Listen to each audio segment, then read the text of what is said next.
Supervise చేయడం జరుగుతుంది. మరి కృష్ణానది జలాల విషయంలో మాట్లాడుతున్నారు పెద్ద మనిషి.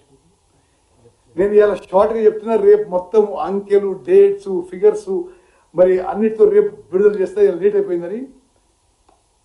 2014 కంటే ముందు, అంటే కేసీఆర్ ముఖ్యమంత్రి కాకుంటే ముందు, కృష్ణా నదీ జలాలు అక్రమంగా ఆంధ్రప్రదేశ్ తరలించకపోవడానికి వాటర్ డ్రాల్ కెపాసిటీ రోజుకి 4.1 టీఎంసీ ఉంటే, అంటే ప్రతిరోజు 47,000 క్యూసెక్లు వాళ్ళు అంటే ఆంధ్రాకి అక్రమంగా నీటి తరలింపు కెపాసిటీ ఉంటే, కేసీఆర్ గారి హయాంలో అది 1,11,400 టీఎంసీకి క్యూసెక్లకి అవర్ డ్రాల్ కెపాసిటీ పెరిగింది. అంటే ప్రతిరోజు కృష్ణా నదీ జలాలు మీ అసమర్థత వల్ల, మీరు జగన్మోహన్ రెడ్డి గారితో కుమ్మక్కై తెలంగాణ ఇంట్రెస్ట్ కి ద్రోహం చేసిన వల్ల అది 9.6 టీఎంసీ పర్ డే పెరిగిన విషయం మనం చేస్తున్నాం.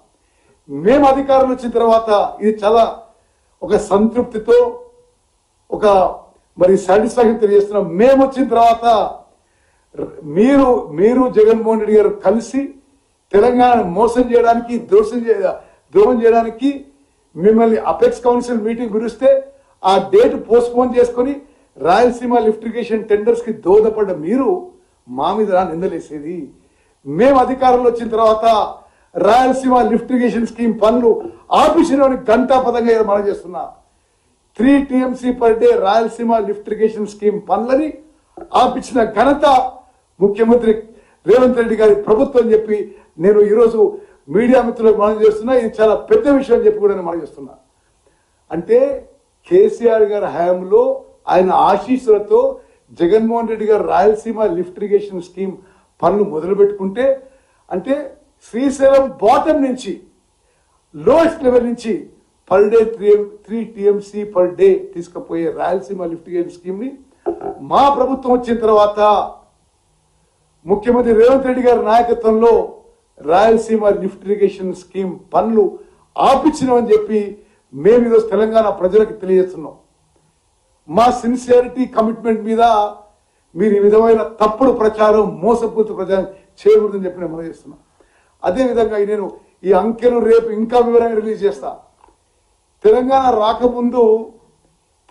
రాకముందు కృష్ణా నదీ జలాలు శ్రీశైలం బ్యాక్ వాటర్ నుంచి 10 ఏళ్ల పాటు ఆంధ్రప్రదేశ్ అక్రమంగా ఎంత నీళ్లు తరలించిందో, కేసీఆర్ ముఖ్యమంత్రి అయిన 10 ఏళ్లలో కృష్ణా నదీ జలాలు ఆంధ్రప్రదేశ్ అక్రమంగా ఏ విధంగా తరలించిందో ఈ లెక్కలు నేను ఇప్పుడు మీకు చదివినిపిస్తా. ఈ లెక్కలు మీకు నేను విడుదల చేస్తా. 10 ఏళ్లలో అక్రమంగా వాళ్ళు తరలించింది ఏది? కాంగ్రెస్ ప్రభుత్వంలో ఉమ్మడి ఆంధ్రప్రదేశ్లో, అంటే ఉమ్మడి ఆంధ్రప్రదేశ్ కంటే తెలంగాణ రాష్ట్రం ఏర్పడి కేసీఆర్ ముఖ్యమంత్రి అయిన తర్వాత కృష్ణా నదీ జలాలు greater quantity, greater volume is illegally been diverted by Andhra Pradesh.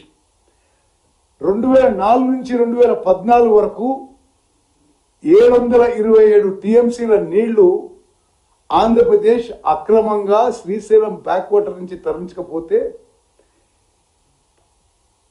KCR ముఖ్యమంత్రి ఉన్న 10 ఏళ్ల పాటు 1,442 టీఎంసీలు ఆంధ్రప్రదేశ్ అక్రమంగా తరలించకపోయింది. అంటే ఉమ్మడి ఆంధ్రప్రదేశ్లో కంబైన్డ్ స్టేట్ గా ఉన్నప్పుడు ఆంధ్రప్రదేశ్ కృష్ణా నదీ జలాలు తీసుకుపోయింది అక్రమంగా 727 టీఎంసీలు అయితే, కేసీఆర్ గారు ముఖ్యమంత్రి పెద్ద పెద్ద మాటలు మాట్లాడుతున్నారు కదా. కృష్ణా నదీ జలాల్లో మోసం దగా చేసింది మీరు. ఇది అంకెలు, ఇవి ఇరిగేషన్ డిపార్ట్మెంట్ అఫీషియల్ రికార్డ్స్ రేపు నేను విడుదల చేస్తా. మీ 10 ఏళ్లలో మరి 1,442 టీఎంసీల నీళ్లు 10 ఏళ్లలో డైవర్ట్ చేయడం జరిగింది. అదేవిధంగా ఏదో ప్రొక్యూర్మెంట్ గురించి మాట్లాడతాడు కేసీఆర్ గారు. సరిగ్గా బ్రీఫింగ్ చేసుకోండి. భారతదేశ చరిత్రలో 29 రాష్ట్రాల్లో మేము అధికారంలో వచ్చిన తర్వాత వరి పంట పండడం కానీ వరి పంట ప్రొక్యూర్మెంట్ కానీ highest ever in this country is by Telangana state. మీరు పోయి కొట్లాడారు, ఏం కొట్లాడారు తెలుసా తెలియదు మాకు.